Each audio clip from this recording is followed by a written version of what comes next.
తాకట్లో ఉన్న మీ బంగారాన్ని విడిపించి ఆ రోజు ఆన్లైన్ రేటుకి కొంటాం. Sharma gold company. Sir Ramachandramurthy గారు నమస్తే సార్. నమస్తే విష్ణు గారు. Welcome to Vishnu talks. Thank you sir. Sir Ramachandramurthy గారు, బంగారం వెండి ధరలు విపరీతంగా పెరిగిపోతున్నాయి. ఇవాళ ఒక్క రోజే బంగారం 8,000 రూపాయలు పెరిగి దాదాపు 1,70,000 1,71,000 రూపాయలకు చేరిపోయింది. 24 క్యారెట్లు 10 గ్రాముల బంగారం. ఇక వెండి విషయానికి వస్తే ఆల్మోస్ట్ ఇవాళ 1 గ్రాము వెండి 382 రూపాయలు. సో కేజీ వచ్చేసి 3,82,000 రూపాయలు. అటు ఇటుగా ఇంకొక 16, 17, 18,000 పెరిగిందంటే 4 లక్షలు అయిపోద్ది. అది కూడా ఇంకొక 2 రోజుల్లో 4 లక్షలు మనం రౌండ్ ఫిగర్ చూడబోతున్నాం. ఎందుకంటారు ఇంత విపరీతమైన ర్యాలీ బంగారం వెండిలో వస్తుంది? ఆల్మోస్ట్ ఒక 1 మంత్ బ్యాక్ కూడా కాలేదనుకుంటాను.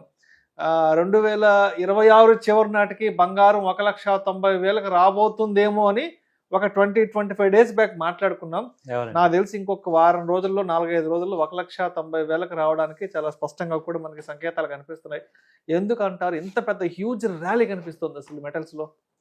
ఒకే ఒక్క రీజన్ సార్, ఒకే ఒక్కడు అన్నట్టు మొత్తం మార్కెట్ని వరల్డ్ మొత్తాన్ని అతలాకుతలం చేస్తున్న ఒకే ఒక వ్యక్తి డొనాల్డ్ ట్రంప్ గారు. ఈయన వల్ల ఏమవుతుందంటే 180 దేశాలు అన్సర్టనిటీ క్రియేట్ అయిపోయింది. ఇప్పుడు ఇరాక్ వైపుకి యుద్ధానికి వెళ్తున్నాడు. సో అటు పక్క ఏమో గ్రీన్లాండ్ ఆక్యుపై చేస్తా అంటున్నాడు. ఈ ఒక పక్క ఇప్పుడు మెక్సికోని క్యూబాని టార్గెట్ చేస్తున్నారు. వెంజులా అధ్యక్షుని ఏమో లాక్కొచ్చాడు. సో ఇంత అన్సర్టనిటీ ఇంతవరకు వరల్డ్ హిస్టరీలో ఎప్పుడు లేదనమాట. ఏం జరుగుతుంది, ఏ రోజుకి ఆ రోజు ఏం జరుగుతుంది అనేది ఉంది. ఇది గోల్డ్ సిల్వర్ పెరగడానికి రీజన్ డిమాండ్ ఉండి కాదు. సో బాగా విపరీతమైన డిమాండ్ వచ్చి లేదా భారతీయులు బాగా డిమాండ్ ఉండి కాదు. కేవలం ఏంటంటే అన్సర్టనిటీ, ప్రపంచవ్యాప్తంగా ఉన్న అన్సర్టనిటీ, ఎస్పెషల్లీ డొనాల్డ్ ట్రంప్ తీసుకొచ్చిన అన్సర్టనిటీ ఇది. దాన్ని ఆపడానికి అసలు రోజు రోజు ఏమవుతుందంటే దాదాపు 10 కంట్రీస్ మీద ఆయన యుద్ధాన్ని ఆపాడు అంటున్నాడు, కానీ 10 కంట్రీస్ మీద యుద్ధం చేస్తున్నారు. గత సంవత్సర కాలంగా ఆల్మోస్ట్ ఒక 10 కంట్రీస్ అటాక్ జరుగుతుంది, అంటే తీవ్రంగా జరుగుతుంది, చాలా పెద్ద ఎత్తున జరుగుతుంది. సో ఇన్వెస్టర్స్ అందరూ కూడా ఏం చేస్తున్నారంటే ఇప్పుడు ఎక్కడికక్కడ అన్ని అమ్మేసేసుకొని ఈ గోల్డ్ మీద ఇన్వెస్ట్ చేస్తున్నారు. అలాగే ఇప్పుడు ఇంకొక వర్షన్ ఏం జరుగుతుందంటే ఇంత జరుగుతున్నప్పుడు వేరే కంట్రీస్, అన్ని కంట్రీస్ కూడా ఈ డాలర్ని నమ్మట్లేదు. ఈ డాలర్ నమ్మకుండా ఇప్పుడు గోల్డ్ వాళ్ళు కూడా కొనుక్కుంటున్నారు అన్నమాట సేవ్ కోసం.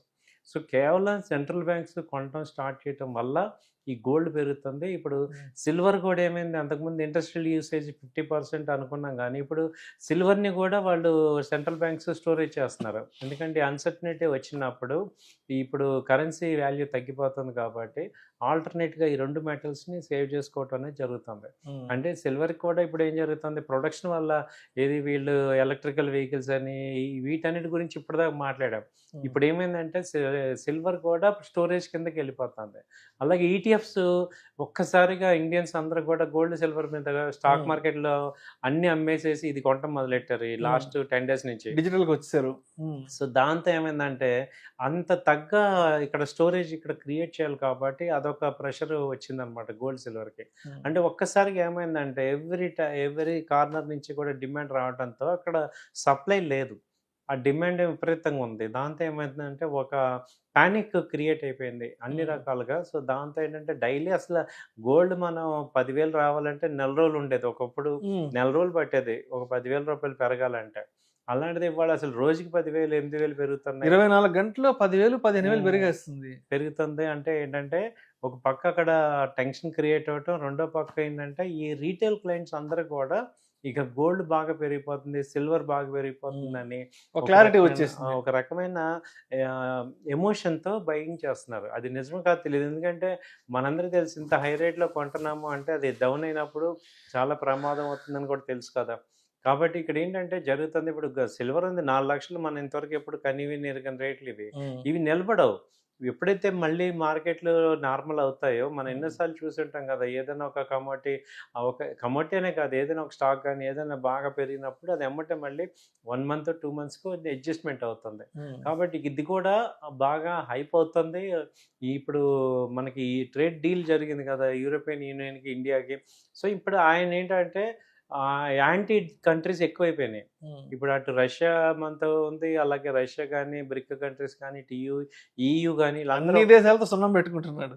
పెట్టుకుంటున్నాడు కాబట్టి ఈ మంత్ నెక్స్ట్ మంత్ ఆయన సైలెంట్ అవ్వాల్సిన పరిస్థితి వస్తుంది. ఈవెన్ 2 నెలల తర్వాత ఓన్ కంట్రీలో కూడా నెగిటివ్ వస్తుంది. వ్యతిరేకత. ఎందుకంటే సుప్రీంకోర్టు ఎటు ఇన్ని వన్ మ్యాన్ షోగా కుదరదు, సెనెట్లో అన్ని ఆర్డినెన్స్లు పాస్ చేస్తున్నారు, అవన్నీ కూడా లా అవ్వాలి కదా. అక్కడ రిపబ్లికన్స్కి తక్కువ ఉంటుంది దిగువ సభలో. కాబట్టి అవన్నీ యాక్ట్స్ రావాలంటే మీకు ఒక 3 months వరకే ఈయన పప్పులు తర్వాత ఇక ఉడకవు అనమాట. ఎందుకంటే అక్కడతో ఆగాల్సి వస్తుంది. సో దాంతో ఏమవుతుందంటే ఈ 3 months విపరీతమైన ఒడిదుడుకులు ఉంటాయి. ఆ తర్వాత ఇక మెల్లిగా నార్మల్గా తగ్గే ఛాన్సెస్ కనపడుతున్నాయి. సో కాబట్టి ఏంటంటే గోల్డ్ సిల్వర్ అసలు ఇంత ర్యాలీ అనేది ఇంకా సస్టైన్ అవుతుంది. దాన్ని ఇనర్షియా అంటాం అనమాట. ఇంకా పెరగటాన్ని అసలు ఇప్పుడు ఏంటంటే బేస్ అయిపోయింది యాక్చువల్గా, ఇంకా కొంత ఇనర్షియా మీద పెరుగుతూ ఉంటుంది. సో రామచంద్రమూర్తి గారు అంటే ఇంకొక 3 years వరకు ఆయనకి టెన్యూర్ ఉంది కాబట్టి ఇంకా అంటే ఆయన టెన్యూర్ దిగే వరకు ఇటువంటి అన్సర్టనిటీ, ఇటువంటి సిల్వర్ గోల్డ్ ప్రైసెస్ ర్యాలీ అనేది ఇంక ఎప్పుడు ఉండే అవకాశం ఉందంటారు కంటిన్యూ నెక్స్ట్ 3 years వరకు? ఉండదండి.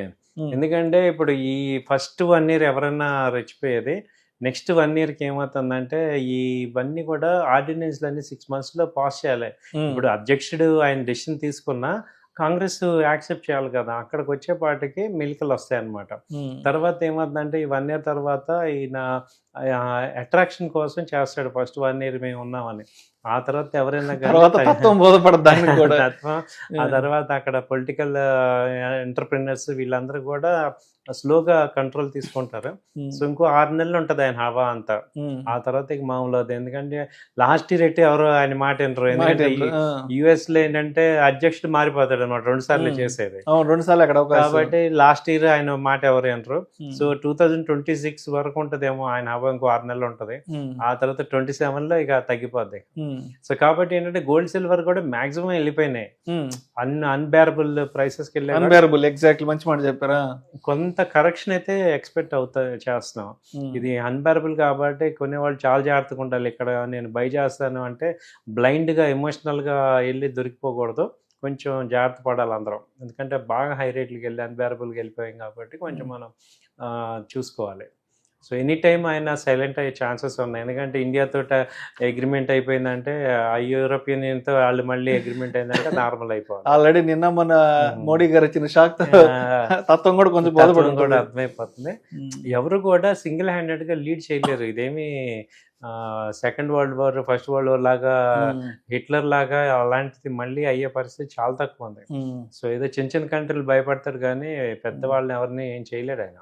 కాబట్టి ఏంటంటే వాళ్ళు ఇప్పుడు వరల్డ్ ఇప్పుడు ఏంటంటే బ్యాలెన్స్డ్గా ఉంది. US ఒక్కటి ఏం చేయలేదు. ఇప్పుడు EU కూడా మనతో వచ్చేసింది కాబట్టి సో బ్యాలెన్స్ అవ్వాల్సింది ఆయన కంపల్సరీ. ఇక ఒక 1 month చూడండి కొంచెం నార్మల్ అయిపోతారు. Right sir, right sir. Thank you sir, thank you so much.